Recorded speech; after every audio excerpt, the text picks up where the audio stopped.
Everyone, welcome back to the official channel helper Anubhav. तो बच्चों, कैसे हो आप सभी लोग। मैं हूं आपका टीचर, आपका दोस्त अनुभव बत्रा, और आप सभी लोग देख रहे हो मेरा यूट्यूब चैनल हेल्पर अनुभव। पिछली वीडियो में हमने बात करी थी कि ऐसी कौन सी स्ट्रेटेजी को अडॉप्ट करना है जिससे आप क्लास 9, 10th, 11th या 12th में जाओगे तो आपको किसी भी प्रॉब्लम का सामना नहीं करना पड़ेगा।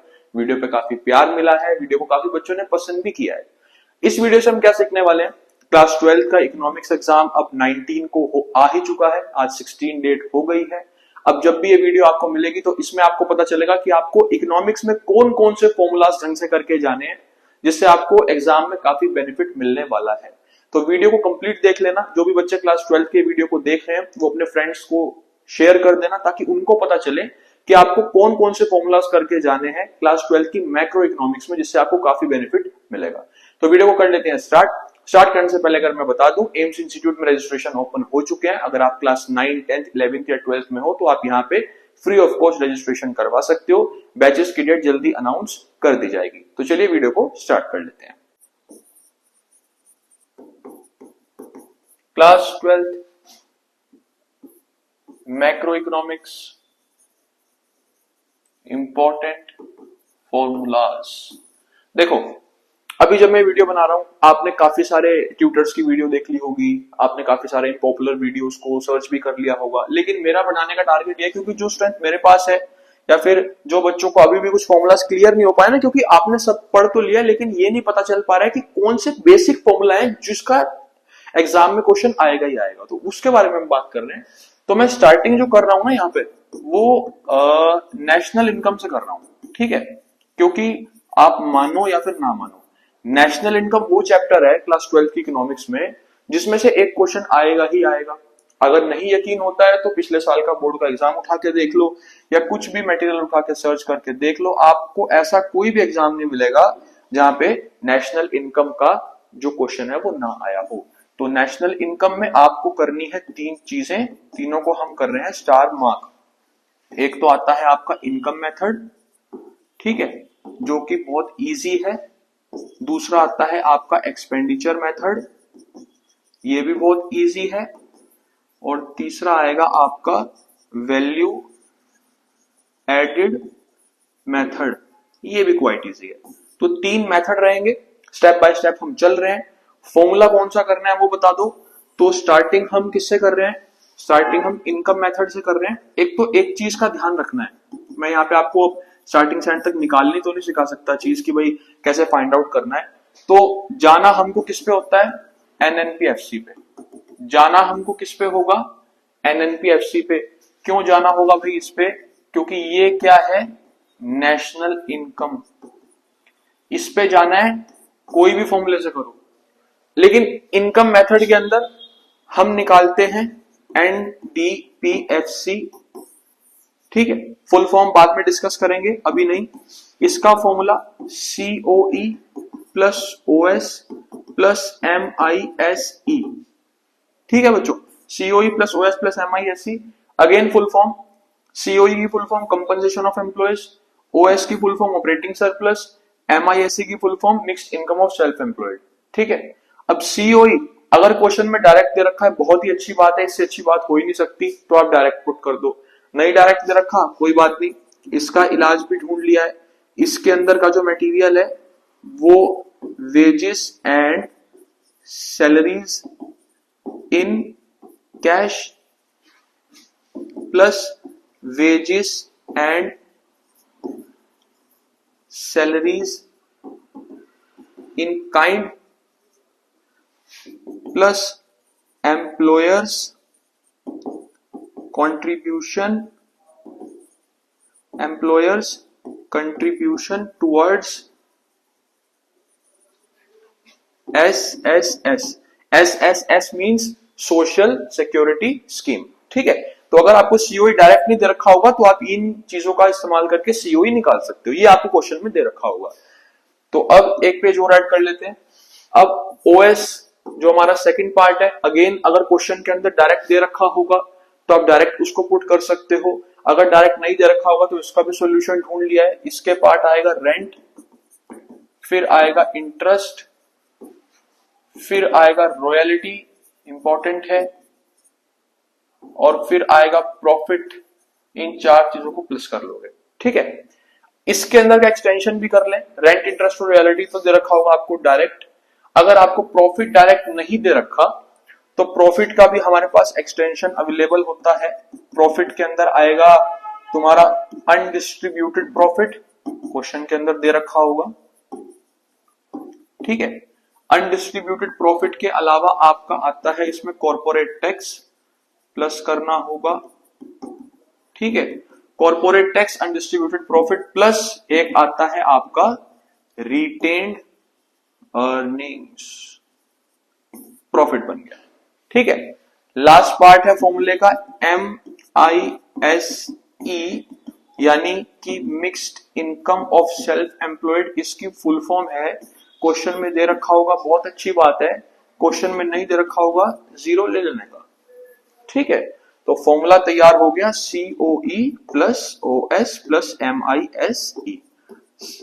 पहला इंपॉर्टेंट फॉर्मूला आपके सामने। अब ये सब निकाल के हमारे पास NDPFC निकल जाएगा। हमें किस पे जाना है? NNPFC पे। बहुत अच्छी बात है। पहला नेट है, दूसरा भी नेट है, सेम है, कोई दिक्कत नहीं है। यहां गड़बड़ है, यहां पे D है, D फॉर डोमेस्टिक, और यहां पे N है, N फॉर नेशनल। तो हमको डोमेस्टिक से नेशनल पे जाना है, डोमेस्टिक से नेशनल पे जाना है। डोमेस्टिक से नेशनल पे जाने के लिए NFIA प्लस, राइटिंग के लिए माफी, NFIA प्लस किसमें? NDPFC में NFIA प्लस हो जाएगा, ठीक है। NFIA means net factor income from abroad. First formula है। अगर इसमें कोई प्रॉब्लम है तो नीचे कमेंट कर देना। प्रीवियस स्लाइड पे जाएंगे तो ये किया था, और नेक्स्ट स्लाइड पे जाएंगे तो ये किया था, ठीक है। कमिंग टू सेकंड, अब आता है आपका एक्सपेंडिचर मेथड। बहुत बड़ा मेथड है, ठीक है।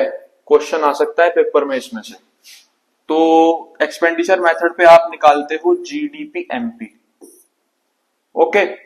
फॉर्मूला बहुत आसान है, government final consumption, government final consumption expenditure, okay, plus private final consumption expenditure, okay, plus gross domestic capital formation, चलो हो गया, प्लस नेट एक्सपोर्ट्स। फॉर्मूला तो भाई ये, ठीक है। अब गवर्नमेंट फाइनल दे रखा होगा डायरेक्ट, कोई फर्दर एक्सटेंशन नहीं है, बहुत अच्छी बात है। प्राइवेट फाइनल भी दे रखा होगा डायरेक्ट, कोई फर्दर एक्सटेंशन नहीं है, बहुत अच्छी बात है। ग्रॉस डोमेस्टिक कैपिटल फॉर्मेशन वैसे तो डायरेक्ट ही दे रखा होता है, लेकिन अगर डायरेक्ट नहीं दे रखा होता ना तो कई बार क्या करते हैं कि gross domestic fixed capital formation दे देते हैं। कभी कभार ये gross domestic fixed capital formation दे देते हैं। तो gross domestic fixed capital formation से हमें ग्रॉस डोमेस्टिक कैपिटल फॉर्मेशन पे जाना पड़ता है, ठीक है। हम थे gross domestic fixed capital formation से ग्रॉस डोमेस्टिक कैपिटल फॉर्मेशन पे जाना है। तो ग्रॉस डोमेस्टिक फिक्स्ड से ग्रॉस डोमेस्टिक कैपिटल पे जाने के लिए पता क्या करना है? सिर्फ और सिर्फ चेंज इन स्टॉक को ऐड करना है, ठीक है।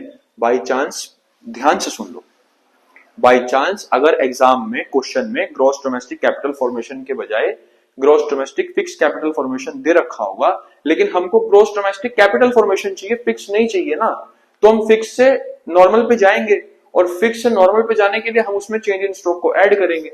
और अगर चेंज इन स्टॉक भी डायरेक्ट नहीं दे रखा होगा तो दो चीजें दे रखी होंगी, एक तो क्लोजिंग स्टॉक और एक दे रखा होगा ओपनिंग स्टॉक। अकाउंट्स की थोड़ी सी थ्योरी लगा लेना इसमें। तो ओपनिंग में से क्लोजिंग को आप क्या कर दोगे? माइनस कर दोगे, चेंज इन स्टॉक आ जाएगा, उसको फिक्स में प्लस कर दोगे, ग्रॉस डोमेस्टिक कैपिटल फॉर्मेशन बन जाएगा, ठीक है। तीन चीजें क्लियर हो गई। अच्छा, एक आता है नेट एक्सपोर्ट्स, ये भी आसान चीज है। नेट एक्सपोर्ट को निकालने का भी फॉर्मूला है भाई हमारे पास। नेट एक्सपोर्ट्स डायरेक्ट दे रखा होगा, बहुत अच्छी बात है। डायरेक्ट नहीं दे रखा होगा तो एक्सपोर्ट्स में से इंपोर्ट क्या कर देना है आपको, माइनस कर देना है। एक्सपोर्ट्स में से बेटा आप इंपोर्ट को क्या कर दोगे, माइनस कर दोगे। तो ये सब करने के बाद फाइनली आप इस चीज पे आ जाओगे, जीडीपी एमपी पे। लेकिन मैंने स्टार्टिंग में बताया था कि जीडीपी एमपी से या किसी से भी हमको जाना किस पे होता है, एनएनपीएफसी पे, क्योंकि वो हमारी नेशनल इनकम होती है और ये हमारी डोमेस्टिक इनकम होती है। तो हमको इस पे, तो ये तो हमें निकाल लिया, हमें जाना इस पे है, एनएनपीएफसी पे, ठीक है ना। तो इस पे जाने के लिए हम क्या करेंगे, इस पे जाने के लिए अब हम जीडीपी एमपी तो ले ही रहे हैं भाई, ठीक है, लेकिन हमको जाना किस पे है, एनएनपीएफसी पे जाना है। बहुत आसान है, ग्रॉस से नेट पे जाना है, डी से एन पे जाना है, एमपी से एफसी पे जाना है, ठीक है। तो अगर आप ग्रॉस से नेट पे जाओगे तो आप डेप को कर दोगे माइनस, ठीक है। अगर आप डी से एन पे जाओगे तो आप एनएफआईए को कर दोगे प्लस, डेप एनएफआईए क्वेश्चन में गिवन होगा। और अगर आप एमपी से एफसी पे जाओगे तो आप एनआईटी को कर दोगे माइनस, नेट इनडायरेक्ट टैक्सेस को। यानी कि ये है एनएनपीएफसी और इस पे हम आ रहे थे किस पे, जीडीपी एमपी से। तो ग्रोथ से आ जाओ नेट पे, क्या है तरीका, डेप को कर देना है माइनस।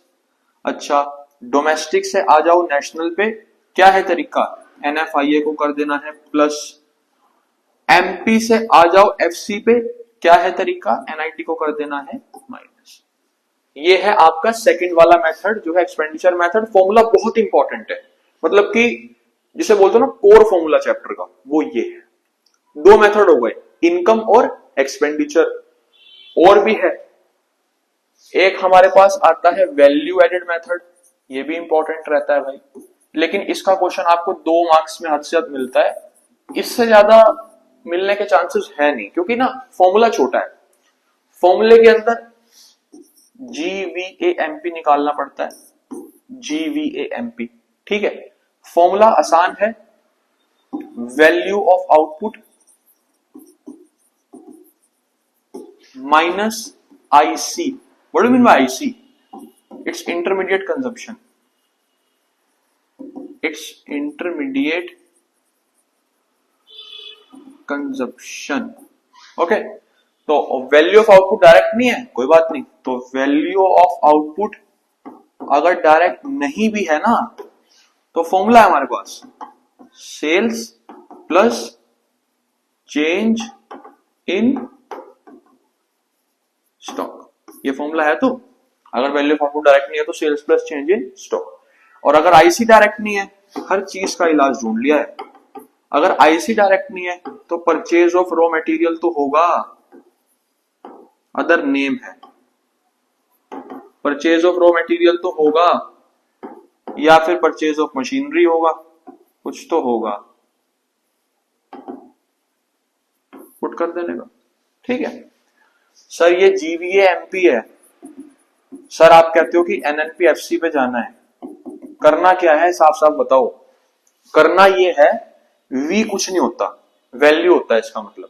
तो हम जीवीएएमपी को ना जीडीपी एमपी एज्यूम करके करेंगे, तो हम जीडीपी एमपी से एनएनपीएफसी पे दोबारा उसी तरीके से आएंगे। जैसे यहां हमने एनएनपीएफसी लिखा और ये हमारा जीडीपी एमपी है, ठीक है।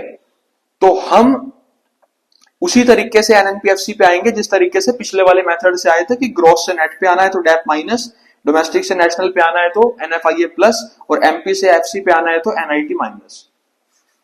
नेशनल इनकम के 3 फॉर्मूले, इनकम, एक्सपेंडिचर और वैल्यू एडेड मेथड। तीनों फॉर्मूले ऐसे याद कर लो, क्योंकि 5-6 नंबर तो यहां से आ गए पेपर में। इसके अलावा बचते हैं एग्रीगेट डिमांड, एग्रीगेट सप्लाई के फॉर्मूले। नेक्स्ट वीडियो बन जाएगी, मिलती रहेंगी आपको, 18 तक क्लियर हो जाएंगे सारे फॉर्मूले। इस वाली वीडियो में कोई डाउट आता है तो आप नीचे कमेंट कर सकते हो कि ये वाला फॉर्मूला समझ नहीं आया, या फिर नोट्स चाहिए, पीडीएफ चाहिए, तो भी आप कमेंट कर सकते हो। कमेंट बॉक्स आप ही के लिए बना है। होप वीडियो आपको पसंद आई होगी। पसंद आई होगी तो वीडियो को लाइक कर देना, चैनल पर नए हो चैनल को सब्सक्राइब कर देना। मिलते हैं अगले वीडियो में आगे के फॉर्मूले के साथ। अब तक आप इसकी प्रैक्टिस कर सकते हो, स्क्रीनशॉट्स ले सकते हो आप। ये 4th स्लाइड थी, ये 3rd थी, ये 2nd थी, ये 1st थी, जो भी हमने किया 5 पेजेस में ये, ठीक है। तो कोई दिक्कत आएगी तो आप मुझसे कांटेक्ट कर सकते हो। Okay, good bye.